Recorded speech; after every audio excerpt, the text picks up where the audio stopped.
Hello, I'm Harry Moyer. The guns of World War II fell silently 80 years ago, but the memories have never faded.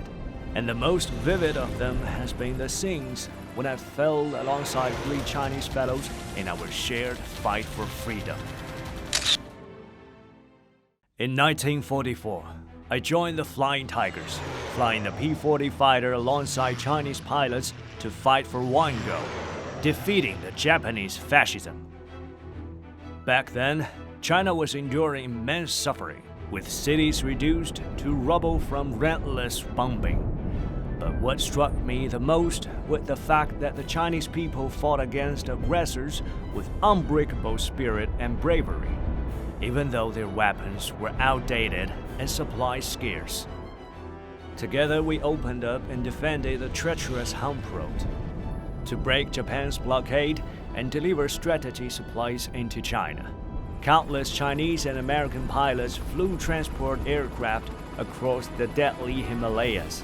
Many of them sacrificed or injured during the task. It remains as a shared memory and a bond forged with countless lives. I remember vividly how the kind-hearted Chinese people came to our aid whenever our planes were shot down. They risked their lives and their families' safety to protect us, bring us food and water, and do whatever they could to get us back to safety. Thousands of Chinese gave their lives to save American pilots. Without them, many of us would never have made it home. China was the main theater in the East during World War II. Through years of unyielding resistance and with the staggering pace of over 35 million casualties, the Chinese people tied down and wiped out large number of Japanese forces, making an indelible and vital contribution to the final victory of the anti-fascism war. When the war ended, I returned to the US, but part of my heart remained in China.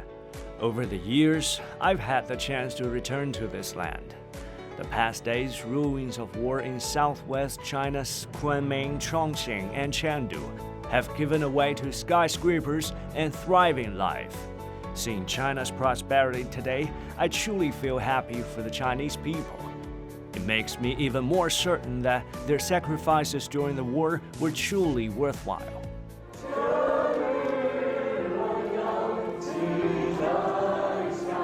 As some who lived through it, I often think of the song Old Lang Syne, which captures our shared sentiment. This friendship, forged in blood and fire, is vital not just for our two peoples, but for world peace and stability. War is a terrible tragedy, and the peace we now hold is hard-won. Let's learn from history and keep this friendship between our two nations alive. I hope our future generations can grow up in a world without war, where hope and understanding light the way.